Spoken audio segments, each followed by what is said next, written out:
Now here we have a map of ancient Egypt.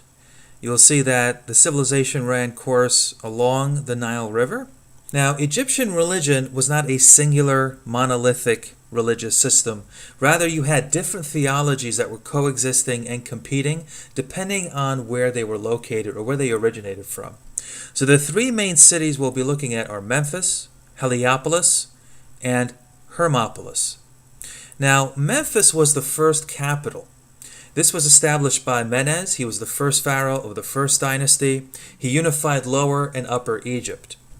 And the theologians of Memphis developed a systemized theology around the supreme god Ptah. Ptah was the main god of Memphis. He was a self-created being, and he created his own tongue, or his word, and his own mind, or his heart. So Ptah created his own logos and his mind. And here scholars note that this is perhaps the earliest developed systemized thinking on the concept of logos, right here in ancient Memphis surrounding the god Ptah. Now, Ptah then created the gods Shu and Tefnut through an act of masturbation, or in some narrations through an act of spitting. Now, this might sound a bit coarse, but this is really just a metaphor for the fact that these gods were of Ptah. They were of the supreme being. So you have divinity from divinity, a sharing in nature. Now, the gods Shu and Tefnut then copulated, and they created the gods Geb and Nut. Geb is the god of the earth, and Nut is the goddess of the sky. And they were created in a sexual union, similar to Mesopotamian religion. Now, in that sexual union, they then created the gods Osiris, Isis, Seth, and Nephthys. This totality is called the Ennead, or the 9 gods, from Atum, Shu, Tefnut, Geb, Nut, Osiris, Isis, Seth, and Nephthys. Now, the god Shu, the god of the atmosphere, then separated the god Geb from the god Nut, and therein was created the world. Again, this is a common motif you find in other cultures, including the Mesopotamian culture that I went over in my last video. Now, lastly, we'll look down here at Hermopolis. And Hermopolis developed a theology around the Ogdoad, or the 8 deities here. These were the 8 primordial gods that were in the primordial waters that then created the world.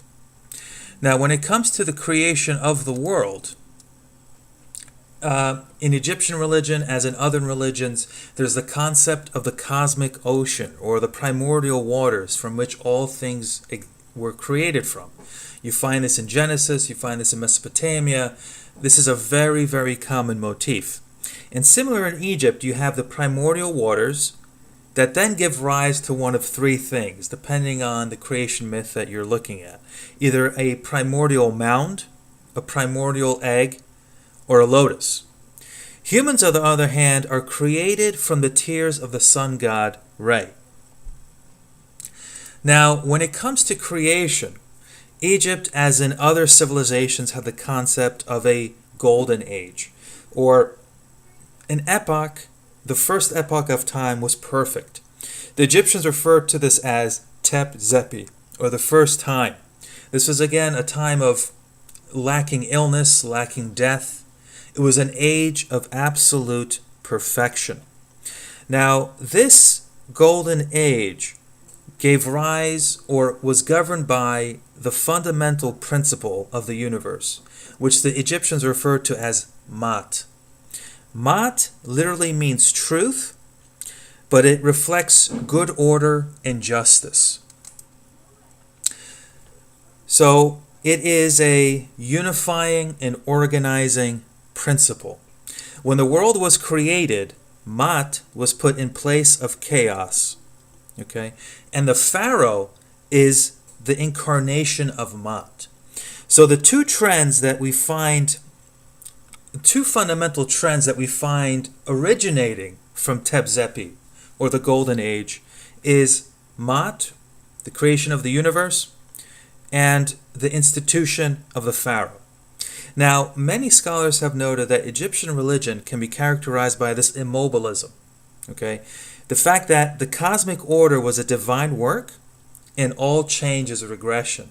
So there is this focus, this emphasis on establishing, maintaining, and sustaining the cosmic order, which the pharaoh represented and maintained. Now, Egyptians, more than other cultures, were focused on death. When the pharaoh died, he would be transformed into a falcon or a bird, and he would fly through the sky and through the stars before he reached the field of reeds. He would have to go through several ordeals, but afterwards he would be received in triumph by the sun god, where he would continue to rule. So the pharaoh was a divine being on earth and also in heaven. And there is a very interesting prayer when the pharaoh was being met by the gods in judgment. The pharaoh would pray, "I have not committed evil against men. I have not blasphemed a god. I have not done violence to a poor man. I have not killed. I have not caused anyone suffering. I have not cut down on the food income in the temples. I am pure, I am pure, I am pure." Furthermore, the pharaoh would utter his own eulogy. Quote, "I have satisfied God by which he loves to see done. I have given bread to him who was hungry, water to him who was thirsty, clothing to him who was naked, a boat to him who had none. Save me then, protect me then. Make no report against me in my presence of the great God." Finally, the pharaoh would turn to Osiris, who is the god of the dead, and he would say, quote, "O God who art high on thy support, mayst thou protect me from these messengers who sow evil and raise up troubles.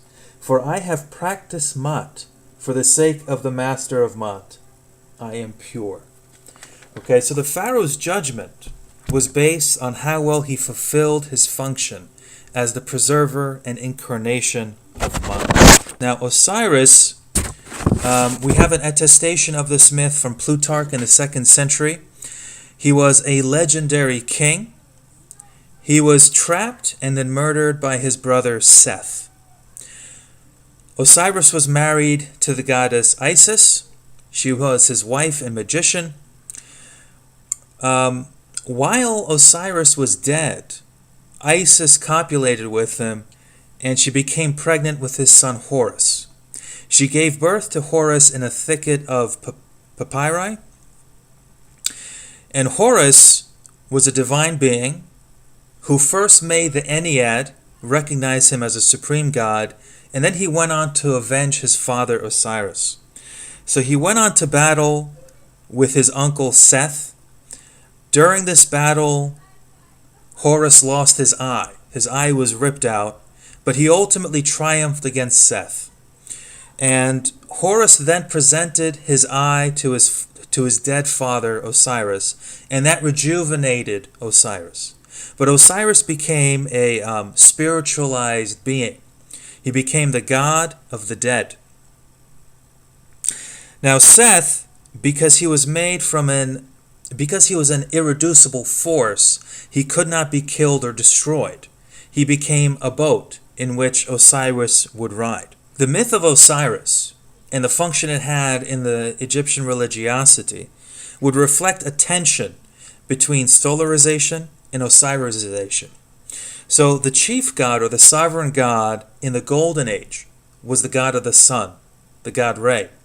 But in the Middle Kingdom, Osiris would become the sovereign god. But before we can reach to the Middle Kingdom, so the text reads, "To whom can I speak today? One's fellows are evil. The friends of today do not love. Hearts are rapacious. Every man seizes his fellow's goods. There are no righteous. The land is left to those who do wrong. The sin which treads the earth, it has no end. Death is in my sight today like the recovery of a sick man, like the odor of myrrh, like the odor of lotus blossoms, like the scent of fields after rain, like the longing of a man to see his house again after he has spent many years held in captivity. And this text continues, where basically this man is debating with his soul on why he should or shouldn't commit suicide. All right, so it just reflects this, again, this really dark period in Egyptian history.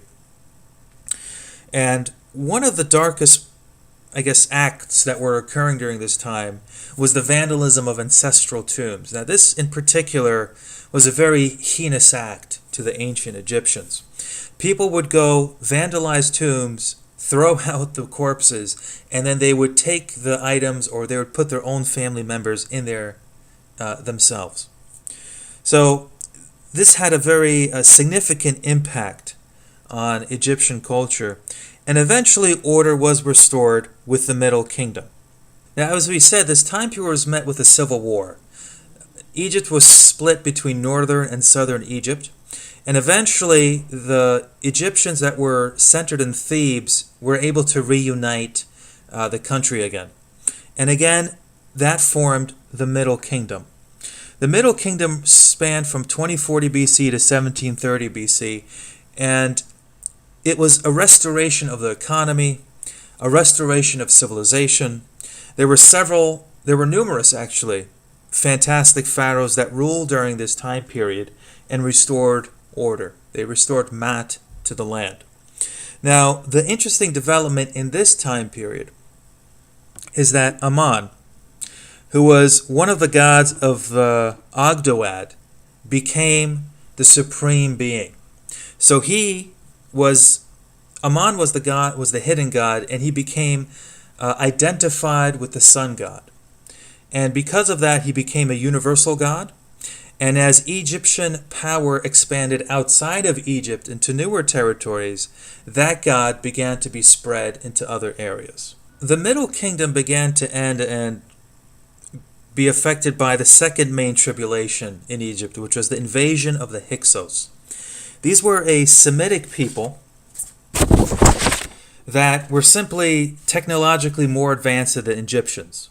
They invaded with the chariot, they were riding horses, they had armor, and they had bow and arrows. They defeated the Egyptians, and they settled in the northern part of Egypt, setting up their capital in Avaris. Now, the Hyksos were, again, a Semitic people, and they brought in certain Syrian gods, namely Baal. And they did a very cruel act because they identified Baal with Seth. Seth, the murderer of Osiris. So this was meant to humiliate the Egyptians. And the Egyptian confidence was severely shaken. They had this concept of themselves as being led by a divine ruler, maintaining Maat, and yet this horrible tribulation befell them. But the testament to the Egyptian spirit was that they did not give up, and they continued to strive to restore themselves. They began to learn to use, to create, and handle the arms of their conquerors. In 1600 BC, Thebes, the pharaoh of the 17th dynasty, began to liberate Egypt. And the reason how this came about was that the Hyksos made a mistake. Although they conquered Egypt, they allowed the southern portion of Egypt to continue the institution of the pharaoh. So the pharaohs were allowed to continue and reign as long as they accepted and gave tribute to the Hyksos in the northern part of the country. And this is where Thebes arrived, and he was able to defeat the Hyksos, and there was a final pivotal battle in Megiddo. Now, for a short period of time, there was this strong nationalistic, xenophobic current in Egypt. But within 100 years of their victory in Megiddo, you saw a lot of immigrants and Asiatics in the Egyptian countryside. And Amun-Ra continued to become this universal being. And in fact, the cult of Amun-Ra spread throughout and outside of Egypt into other locations.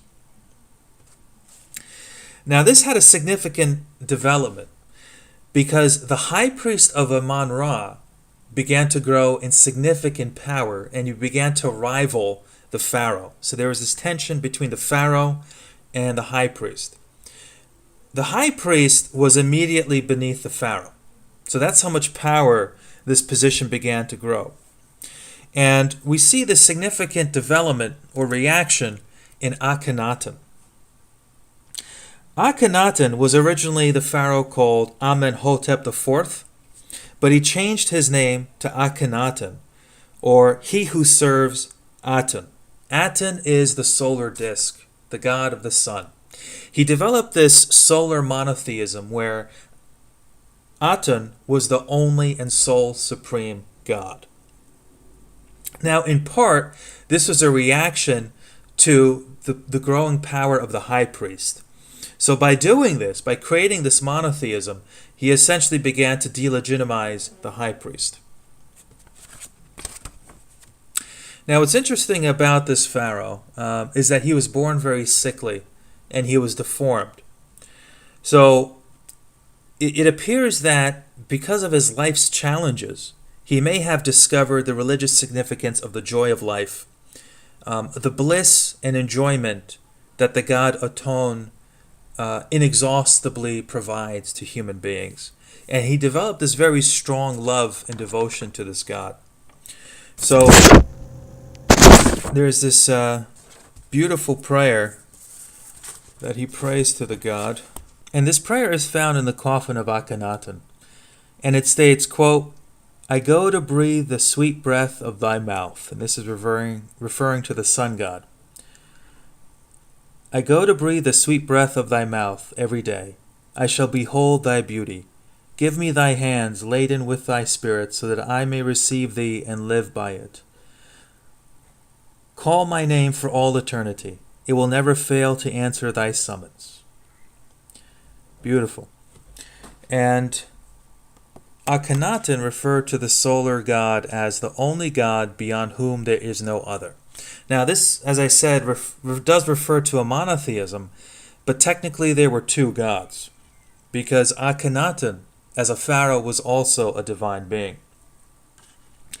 So we have the sun god, and then the son of the sun god, who's the pharaoh Akhenaten. Now these religious reforms that Akhenaten made were incredibly unpopular. He created sanctuaries for the god Aten, and what characterized them was that they were roofless. By having no roof, people were able to gaze at the sun and worship the sun in all its glory. But these reforms pretty much died with Akhenaten. And in part the reason is that this religion of his, or these reforms, were contained within his family and entourage. So it never really spread, to the public at large. It was pretty much just his entourage. And when he died, things were very quickly restored. So delving further into this Osiris element with the institution of the pharaoh, I'm going to read a passage from Mircea Eliade's book, A History of Religious Ideas. He says that Osiris, the murdered king, is equated with the deceased pharaoh. He ensures the prosperity of the kingdom ruled by his son Horus, who represents the newly installed pharaoh. We can perceive the general outline of the relations among Re, who's the sun god, the pharaoh, and the pair Osiris-Horus this way. The sun and the royal tombs constituted the two principal sources of sacrality. According to the solar theology, the pharaoh was the son of Re, but since he succeeded to the deceased sovereign, or Osiris, the reigning pharaoh was also Horus. The tension between these two orientations of the Egyptian religious spirit, of solarization and Osirinization, appears in the function of royalty. As we have seen, Egyptian civilization is the result of the union of Upper and Lower Egypt in a single kingdom. In the beginning, Re was regarded as sovereign of the Golden Age, but from the time of the Middle Kingdom, this role was transferred to Osiris. In the royal ideology, the Osirian formula ended by imposing itself, for the filiation Osiris-Horus guaranteed the continuity of the dynasty and, in addition, ensured the prosperity of the country. Okay, so that's an interesting development and current that they formulated surrounding the institution of the pharaoh. And then finally, I'm going to read the passage concerning the final development in Egyptian religion, namely the synthesis between Re and Osiris. So, regarding the identification of Re and Osiris, Ennead says, quote, "The identification of the two gods takes place in the person of the dead pharaoh. After the process of Osirification, the king revives as the young Re, for the sun's course represents the paradigmatic model of man's destiny, passage from one mode of being to another, from life to death, and, after that, to a new birth. Re's descent into the underworld signifies at once his death and his resurrection. A certain text speaks of Re who goes to rest in Osiris, and Osiris who goes to rest in Re. Numerous mythological allusions emphasize the twofold aspect of Re, solar and Osirian. But descending into the other world, the king becomes the equivalent of the binomial Osiris-Re. According to one of the texts cited above, Re, quote, hides himself in the other world. Several invocations in the litany emphasize the watery nature of Re and identify the solar god with the primordial ocean. But the union of contraries is principally expressed by the occult solidarity between Re and Osiris, or between Horus and Seth. To use a brilliant formula of Rundle Clark, Re as transcendent and Osiris as emergent are the complementary forms of deity. In the last analysis, both represent the same mystery, and especially the multiplicity of forms emanated by the one God. According to the theogony and cosmogony accomplished by Atum, the divinity is at the same time one and multiple. The creation consists in the multiplication of his names and forms." Unquote. So what a fascinating development that in this grand synthesis, the Egyptians developed a theology that was in some respects similar to what we see in India. The idea that God is one and yet manifests in a multiplicity of ways. So I hope you guys found this interesting. Egyptian religion is absolutely fascinating. And we will continue.